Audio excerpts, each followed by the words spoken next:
All right, there we go. Nice. Thank you. Yeah, look, I've been thinking a little bit about this, so if you're happy for me just to talk, I'll do so, and feel free to interject, obviously, at any time.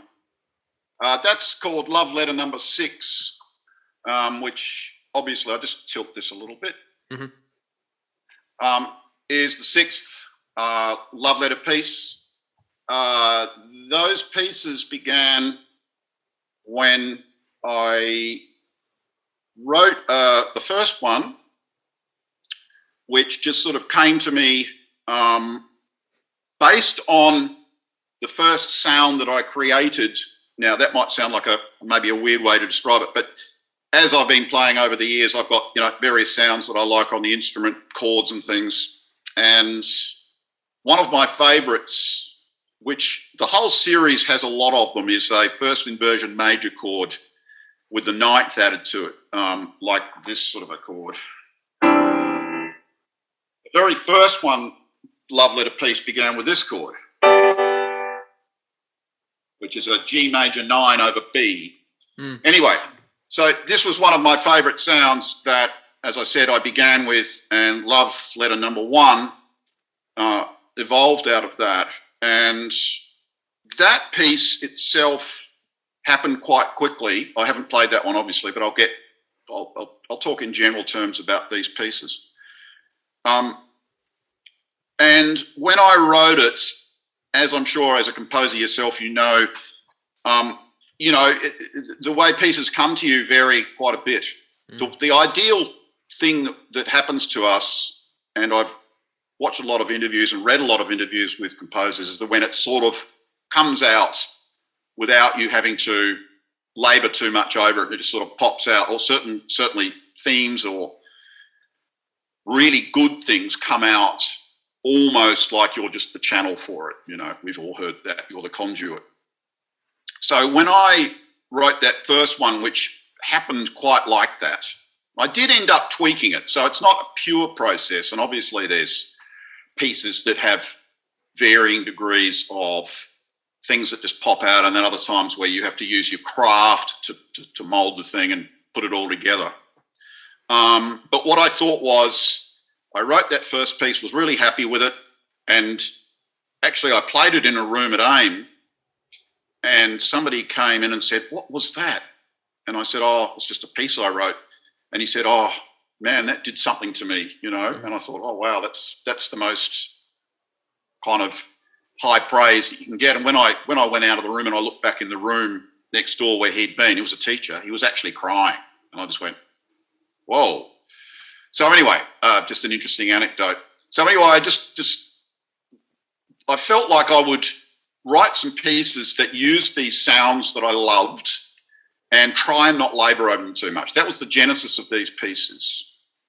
And because they were sounds I loved, I just thought and I did hum and ha over the title to use love letters, but I felt like that's what they were. They were kind of my love letters to the world, as corny as that might sound, because these are sounds I love. I love the piano, I love music, I love life. So, and I thought, bugger it, I'm going to give them that name and put them out there. And so I sat on them for a while, and then during COVID, I was quite self-conscious about putting it up on Facebook, but I decided I would. And that very first one, the one that I played the first chord of, that the guy got teary about, I just got almost immediately, within the first minute or something of putting it on Facebook, I just got all of these comments. People just loved it. And it was just so incredibly gratifying. And I was actually just bowled over by how much praise and appreciation I was getting for it. So that was kind of my COVID year where I wrote these pieces. And of course they all came, as I said a little bit earlier, in varying ways, but they all started pretty much with a sound that I loved, a lot of which were based on that chord that I described, obviously in different keys and in different voicings. And I tried my best to not labour over them too much and go with that other idea that I mentioned, which is to sort of try and let them happen, and rather than work on them for months and months, which is what I've done in the past with my pieces that I write for Jazz Quartet, which is ultimately the main forum where I've done my composing. Mm. And I stand by that. It's interesting, and I will get to the specifics of this piece, but I feel like it's all related stuff. You know, I can remember anecdotes by somebody like Elton John saying that if he can't write a song in 45 minutes, then he just doesn't bother with it. I can also remember Paul Grabowski, who's been a big influence of mine, saying something like, you know, he'll just write a piece and he didn't see the point in going back and changing it or editing it. He'd just write another one. I've always been of the mind, being the character that I am, that if I've got a good idea to begin a piece, then I'll see it through, even if it takes me 6 months to do it. And by and large, I've been very happy with the stuff I've written, and I've always got good feedback for it. That's just the way I operate. So as you can see, with this particular little project, I tried to push myself in a different direction and allow it to be a little bit more, not spontaneous isn't the exact right word, but less curated, if you like, perhaps. Mm. So anyway, that's the history of the love letters, of which I've written 9 so far, and as I've said to you in the last couple of interviews, been working hard on getting them under my fingers for a recording. Mm-hmm. So I'll talk specifically about this one, number 6. It actually began with one of those chords, this one that comes in the second section, this one. And just for those who want to know the exact notes, it's A, E, F, G, C, A. And the way I hear that is a second inversion D minor chord. Like that. It's a beautiful voicing. This style of voicing is sort of based on jazz. My experience anyway is that it's based on jazz. And one of the lovely voicings you can use in the left hand with which to build other structures above is this chord here, which is just A, E, F. And that could also be looked at. Of course, I described this chord when we first started talking today as a major 7th first inversion with the 9th added, but there are various versions. That could also be an F major 7th in first inversion, of course. But it sounds particularly beautiful on a D minor, used as a D minor chord. And then I've just got this G, C, A structure. And just to give you an example of the kinds of things you can do with these sorts of voicings is that if I keep that basic bottom section, I can put like the G on the top. So I can keep a lot of it, but move things around, because when you're when you're playing the piano, when you're comping or playing, harmonizing a melody, when you're doing, say, a trio, most of these voicings would be, even though I'm using this in a solo context, would be more suited to an ensemble situation where the bass player's playing that, and I'll go like, what am I getting at? The top note of the voicing is crucial. I mean, the sound of the voicing and the way it's constructed and everything is very important, but the top note is really important, particularly obviously if we're going to play that as a chord in a jazz standard where I've got a D minor chord and I've got an A in the melody. I can't think of an example at the moment, but so it's really important. If it wasn't a melody, I might be a little looser with it and put the G on the top, the 4th. But anyway, so that sound I loved, and I ended up one day just jamming and just moving this around like this. Things like that. I got really carried away, and obviously I didn't play that very well then, but I was, in the zone, moving that chord around and getting all these sounds, and I thought, wow, that's a sound I love. I want to incorporate that in something. Did you notate your music on manuscript, or are you doing it from memory? What I do is I could grab you a sheet if you like, but I normally have just sheets of manuscript floating around the piano, on the piano or nearby the piano, and a pencil and a rubber, of course. And when I'm working on something like this, I will definitely write down the bare essentials on a piece of manuscript. And then, as I may have mentioned in our other talks, over the last few years, I've become reasonably good with muse score. And once the thing's complete, I then notate it up in muse score, and I have them all notated that way. Nice. Okay, so I'll continue on through the process, because I've actually been kind of looking forward to going back over the steps as far as I can remember, just to recount the process. But somehow out of all of that, I felt like, even though it was a D minor chord, that it was part of A minor. So it was a 4 chord, because it was all white notes. Okay, all of those voicings they're using were all white notes. And as you would know as a musician, we could look at that as being D Dorian, but somehow it sounded more like A minor or C major, if you like, all white notes. And my recollection of it is that I had an intro for a piece, which is how one of my other love letters began, and it was started with this chord, which was the first chord I played of that piece, which is an A minor 9th chord. And again, it's got one of those it's a very similar voicing. Well, it's got a semitone in it, so it's just A in the bass, and then B, C, G. Just love those kinds of sounds. They sound beautiful on guitar too, those kinds of sounds. Anyway, there's a pianist called Fred Hirsch, who is a favourite of mine. And I think I heard an intro of his, and I was messing around with this one.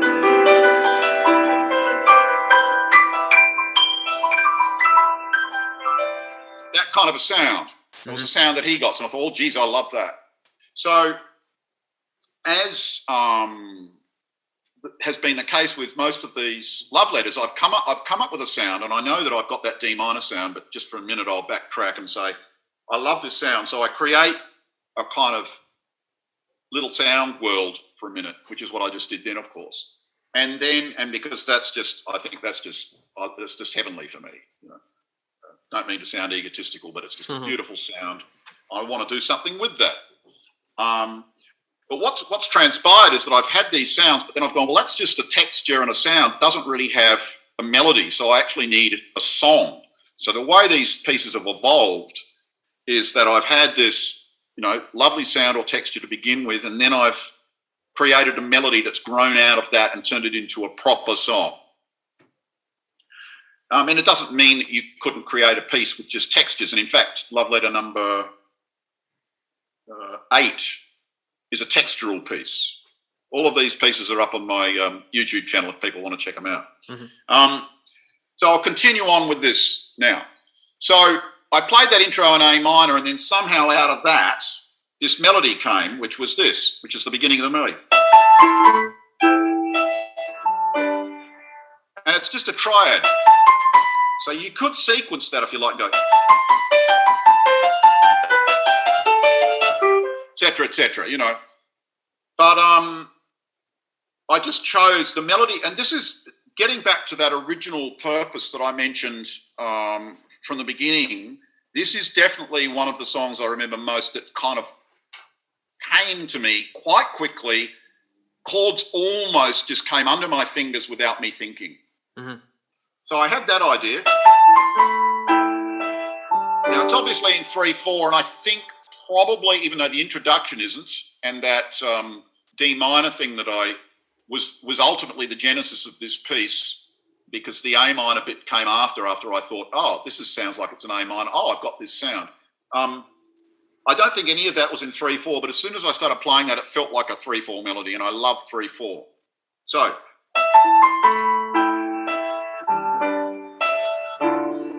and that's just the way it kind of came to me. So it went down a tone.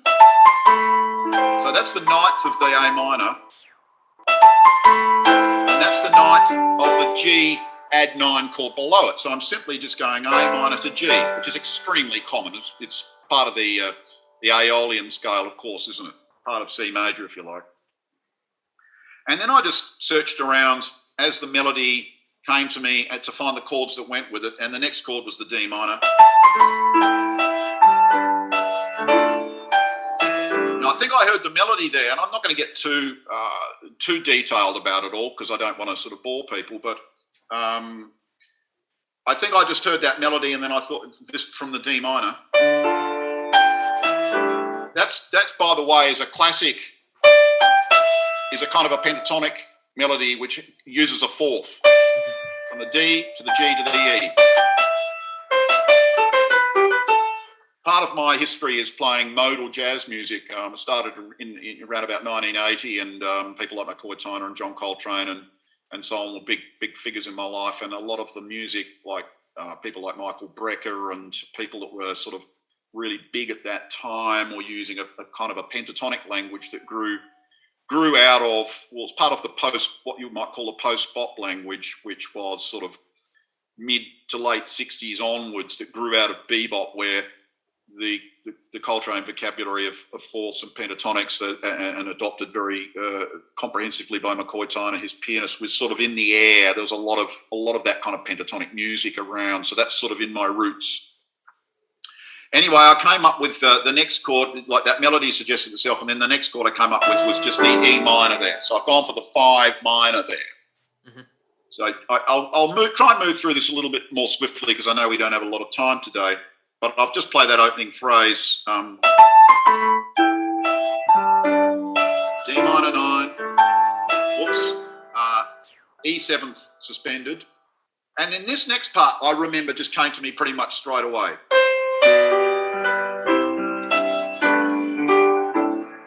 And it goes from the E minor to a G over B, which obviously would traditionally lead to a C chord, and it did. So I went. So a lot of the melody, and I happen to think this is one of the better melodies I've written, is actually a lot of chord tones. So I went G over B to C. Whoops. And even as I do this now, I can see there's a sequence there, isn't there? There's a G over B to C. And then a G, A minor. So it's like a little sequence, but I didn't think of it that way. It just popped out. And so that was my first phrase, and then suddenly I just put my hands on the keys and this bit came up. Now that part there, C over E to F, I am obviously adding ninths to some of these chords, but I'm not going to get too detailed. Again, it's another first inversion major chord. I just love the sound of those. They've got a sort of a classical sound to them. And I just heard this melody. The chord that I really loved that I came up with then, because I was looking at the palette of chords that I'd used, and I had used a D minor here,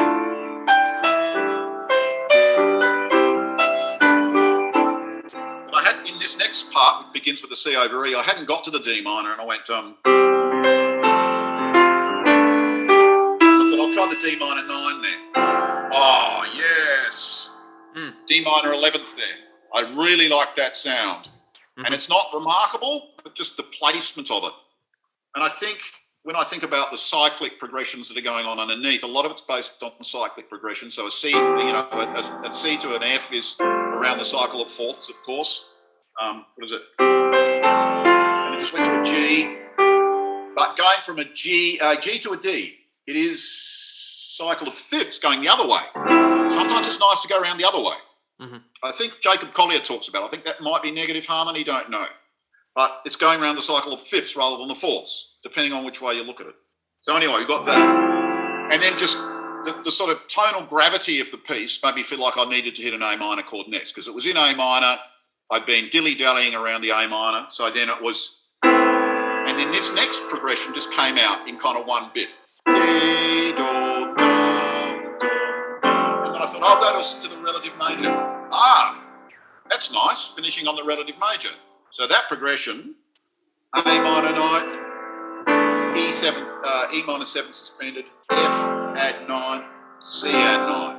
There's my whole first phrase. I'll play the whole thing now.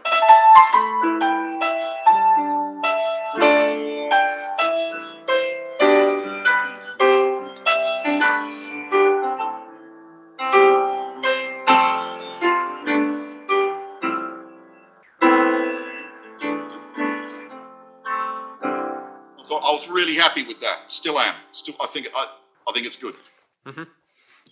This is another. Oh yes, so please interject. I don't want to just run the show. So you're using all the jazz chords by the sounds of it, and you're using inversions as well. A lot of inversions.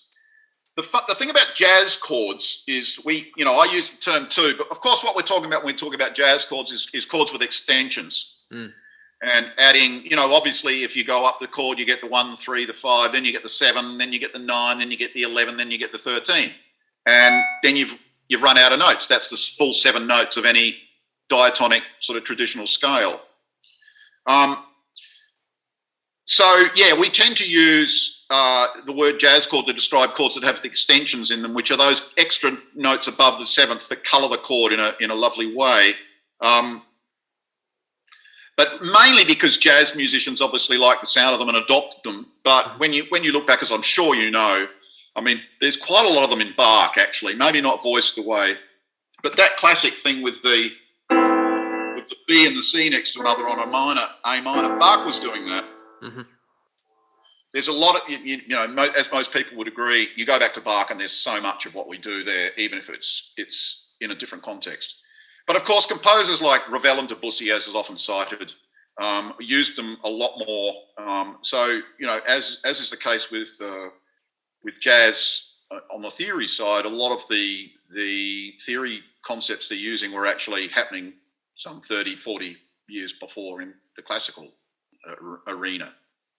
So yeah, but what I particularly like, what I'm using here, I mean, I could play these kinds of jazz chords.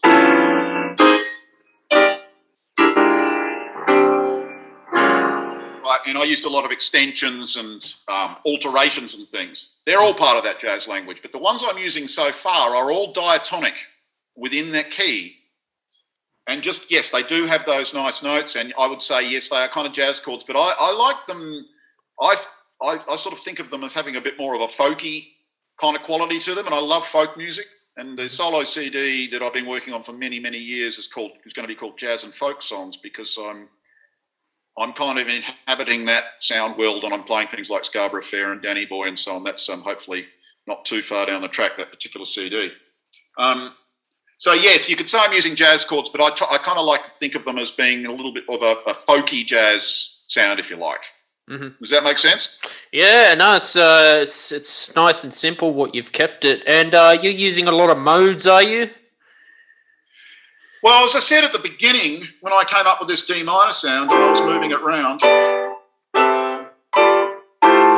that's all white notes, and that's a very lay way of describing it, but that would be there in a Dorian mode if I followed that. If I kept going and I just completely transposed that.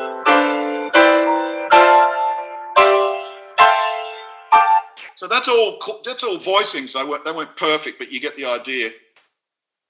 That we're all just moving around in the Dorian mode. Now, one of the cornerstones of kind of contemporary jazz piano is what we call the so what voicings, which is, the Miles Davis song, So What? Mm-hmm.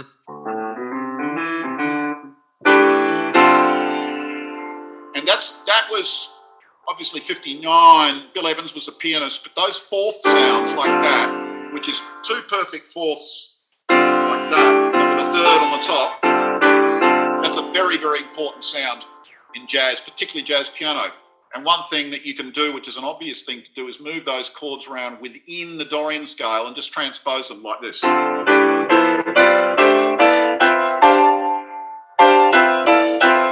Whoops.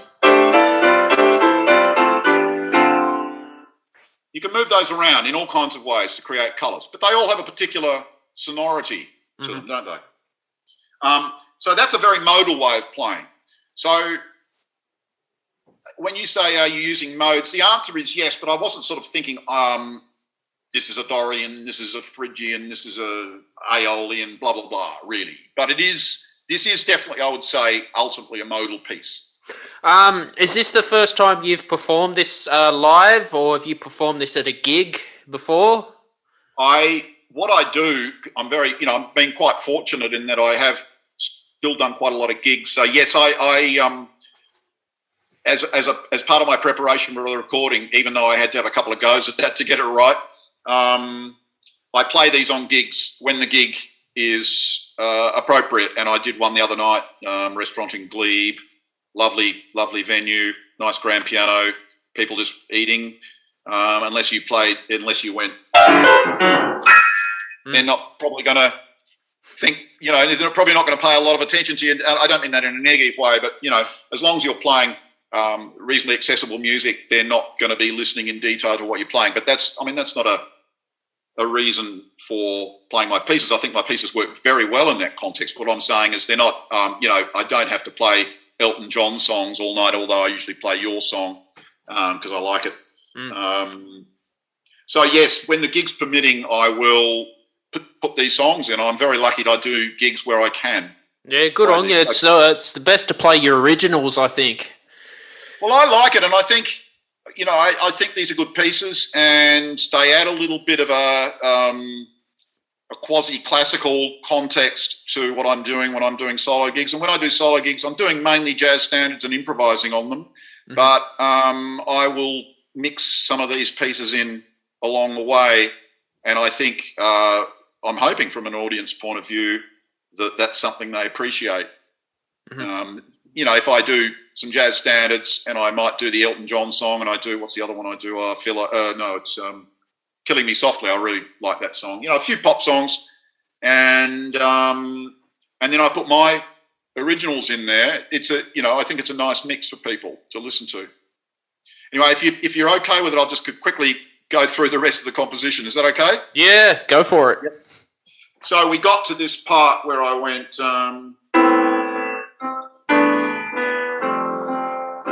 So I finished on C major, and then as is probably already apparent, I had a sort of little chord progression thing from another time that was something I really liked, and I just like, this is that same first chord actually. It's a C, exactly a C sus2, like that, but over E. Love those sounds. And just moving from that to an F sus2, so it's just moving from the three, the third degree of the scale to the fourth. So this is that kind of modal sound that I really like. Somebody that I played with once had a song that had those chords in it, and I love those. So I got to this juncture at the end of that first phrase, and I felt like, where do I want to take this next? It feels like it needs a bridge or something contrasting, and I just went, what about those chords? I thought that just feels really natural to go there. So that's where I went, and then I came up with the melody, which was dee-da-da. So, and I kept that little theme there.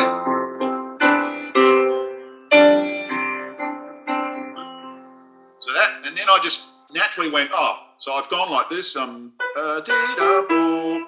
And then I went, what if I went with a D minor 13 chord? And so I've got the same melody, but reharmonised it, which means you can milk extra value out of it, can't you? And then I did the same thing there. Let me just get my bearings. But obviously, created a little bit of a variation by going up higher there. So that was D minor 13. Lovely sound. G sus2 over B, which is like a first inversion 5 chord, to 1 again. So I'd done those two phrases, which are diatonic, and I thought, I really want something I want to go out of the key a little bit. So I figured one simplistic way is to think, I want to play a chord that's going to have an F sharp in it, maybe a C sharp, take me into a G major, D major area, just for a little bit of a contrasting sound. And I came up with a... So you can see, thematically, it's very clearly related to what's just preceded it, but of course I've introduced the F sharp here. And in fact, there's a C sharp in there as well. That's a B minor 11th chord, big widespread voicing. D over F sharp, G major 13.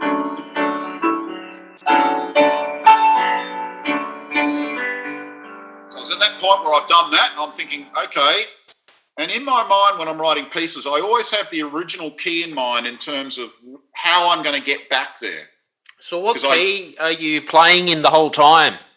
Well, this whole thing is in A minor or C major. Okay. Until here. I've suddenly gone to B minor. Really? Yeah. I'd say that's B minor more than D major, because I don't hit a D major. I do hit a D over F sharp, as I said here. That G major chord that I'm playing there is so often a flat 6 chord that would then go to a F sharp and then to a B minor, right? So I see that as being in B minor, that part. So I've gone up a tone. Interesting.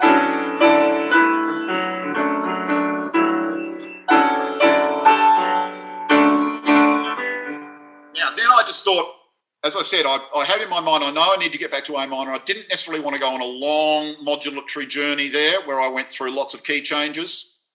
I thought I'll try the E minor, because E minor is the 4 chord of B minor, and it's very close to the A minor.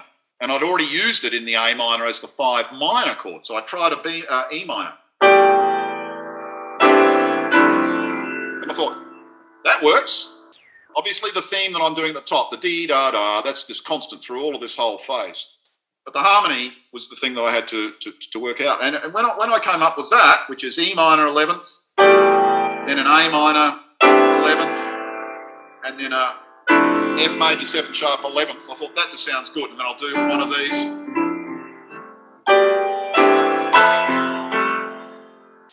And then I don't know how I come up with this next bit. I'll just play it, and that's basically a 2-5. So I've come out of E minor, but because I'm using an F major 7th chord there, it's the E Phrygian sound. So there you go. There's a modal way of looking at it. It's still E Phrygian. It's the same as Aeolian and C major, isn't it? So I've gone to that B minor sound for those 4 bars or whatever it is, and I've basically moved back to the original sound, but via a different route, if you like. So I'm back to E minor now here. D, do, D. And then I went, just as I said, I can't remember how I come up with these chords. That's basically a G over B, and then a E7 flat 9 that would then move to A minor. It's taken me back, which is what I was looking for. But instead of just going straight, when you go back, there's, well, okay, I can get back to A minor, but what am I going to do? How am I going to finish the piece? So let me just get back to where I was. I got these chords. So I thought I'm going to hit an A minor.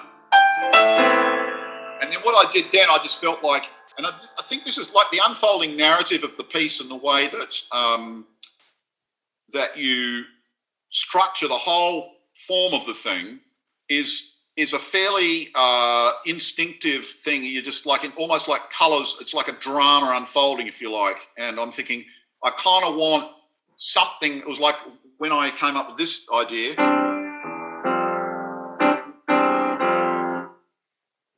That was because I felt like I needed something contrasting, which is obviously why we create bridges and B sections and things. I suppose ultimately I was thinking, I don't want to just go back and play the melody. It doesn't feel like it's finished yet. I will get back there. So I need a C section. So ultimately this is the C section I'm creating. So I hit the A minor. Now here I'm using a really standard chord progression. And I thought about it in preparation for this, and I thought you see it everywhere in jazz standards, but one obvious place that it is in Moon River, where it goes.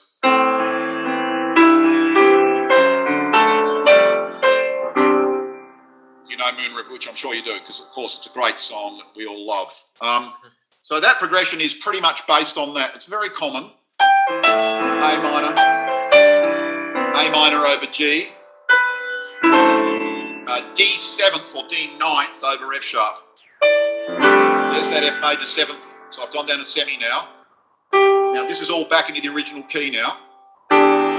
E minor 11th, D minor 9th, A minor 9th, G over B, and then instead of going to C, which would be within the key, I put a little curveball in here and went, and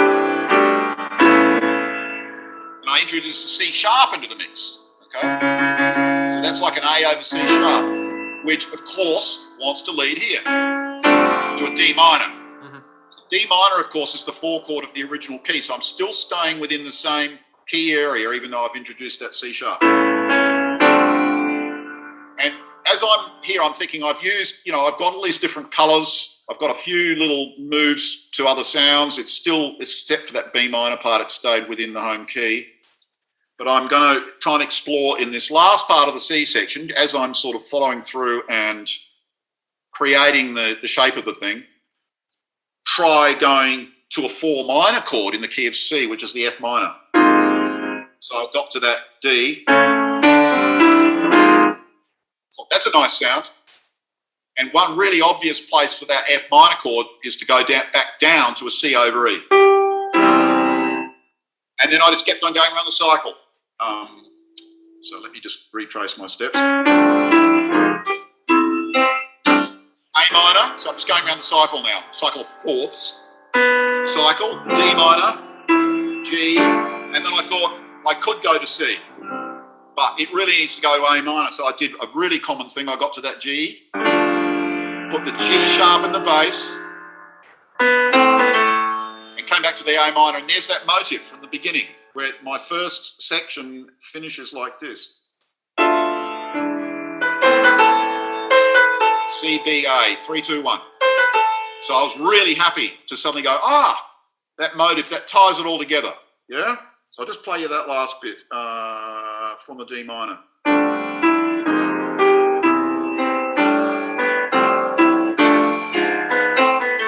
And then a 5 chord, E minor, and back to the A.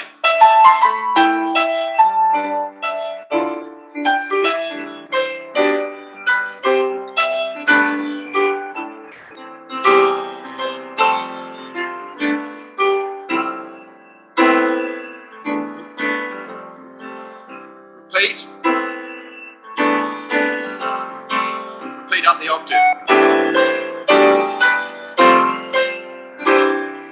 With slightly different voicings. And there you go. It's interesting. So that was my process. Wow. So ask away if you have questions. Maybe that's enough. No, it's a lot of music theory you've put into that as well. Right. Yeah. It's really good how you've explained it. Oh, good. Wow. Thank you. Go on, Stephen. How many songs are on this album? Have you recorded it yet? The album that will be called Love Letters, as far as I know. I've written 9, as I said before. Part of me likes the idea of a round number and writing one more, and I do have the beginnings of something, so I may, depending on how it all unfolds, I may create a number 10, but I think I'll probably make it pretty short and sweet because I feel pretty exhausted by this process. So I've got about 4 of them already recorded. So my last few, I think we probably talked about maybe 6, 7, 8 weeks ago, and I was getting the pieces under my fingers then, and they're a lot better now. They're a lot more, a lot closer to going into the studios. I think I said to you last time, when I went into the studio the first time, I was surprised I got a little nervous and ended up making quite a few mistakes. And, it took me a while to get takes I was happy with. So I've been working very, very hard to avoid that happening again, so that when I go in, I feel like I can really get some takes down quite quickly without having to mess around. So I just think, well, I'd just rather do the work at home and have an easy experience in the studio. So, yes, as I said, I've got about 4 recorded already, and I've been working on these 5. There's another song that is outside of the Love Letters that I posted on Facebook during the COVID, sort of intense COVID period, that I'll probably add in, called Tim's Pop Song, which is a slightly different piece, but it feels like it fits well. So there'll be 10 or 11 tracks on it, and I'm very excited to do that.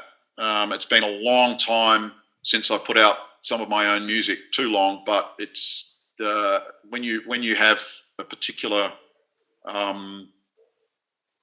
concept in mind, you just have to stay true to that concept. And I can't, I've lost track of the amount of people who said, how's your solo CD going? And this is the CD prior to the Love Letters one that I mentioned before. I've been working on it for something like 12 or 13 years, which sounds pretty ridiculous, but that's just the way it's been. And I've had to just sort of kind of stay true to my own artistic standards and so on, and that's just the way the length it's taken. But it's been an enormously educational and gratifying experience to work through the things I've had to work through. I thought it was pretty good today. Today's performance as well. Thank you very much. Yeah, no, look, I did get a little bit nervous at the beginning and made a couple of that first one, the first take we did. I could have probably lived with that, but there was one glitch that had happened, and then I screwed up a chord at the end, and I thought, nah. And then for honesty's sake, there was one more that I didn't get very far, and then that last one I think wasn't bad. Yeah, it's a funny thing. Yeah, it's a funny thing for me because I did study a lot of classical music, and I even did classical piano at college level when I was doing my original Bachelor of Music in the early 80s, and I remember getting a credit for playing a Bach prelude or something, and the general vibe was, they thought I had potential as a classical pianist. So I have played a lot of classical music, and I used to play Bach religiously every day for about 20 years. And then I did have some gigs where they wanted classical music and I played Bach pieces, but somewhere along the way, I just ended up getting a little nervous when I played written music in public. Because I suppose it's just more because my jazz practice of improvising and being loose with stuff is just the prevalent way I operate musically, so that the older I get, the more set in my ways I get, in the sense that that's the way I'm used to performing. And even though I continually push my envelope and try and develop my skills, the day doesn't go by when I don't do that. As a classical pianist, where I operate. Yep. Did you get a chance to play any Beethoven or Liszt or Brahms? The real masters. My original diet, when I went back, I think I gave you the chronology of my life in the last interview. But when I went back to piano lessons after having a bit of a break in my teens, I just did general music. Mm-hmm. The teacher gave me jazz pieces because she knew I wanted to do that. But then I went to some other teachers, and my basic diet at that time was Bach and Debussy. I did a Bartok Mikrokosmos. I don't remember much else. I just love Bach so much, and I love Debussy. And then I just played pretty much Bach for many, many years, as I've already said, out of the Well-Tempered Clavier, two-part inventions, some of the French suites. And then when I was living in the mountains, this would have been around about 2000, I'd had a wonderful student called Vashti Savelle, who now lives in Melbourne. She's a very talented pianist who came to me right out of her HSC. And she'd learnt from this Ukrainian legend in the mountains, Clara Shripchenko. I'm sorry I didn't pronounce that particularly well. She's no longer with us, unfortunately, but she had learnt from a pupil of Liszt. Anyway, she was renowned. She taught Vashti. I knew about it. She was supposed to be a bit of an old battle axe, very strict. She didn't like it when Vashti left to pursue jazz with me. But I thought I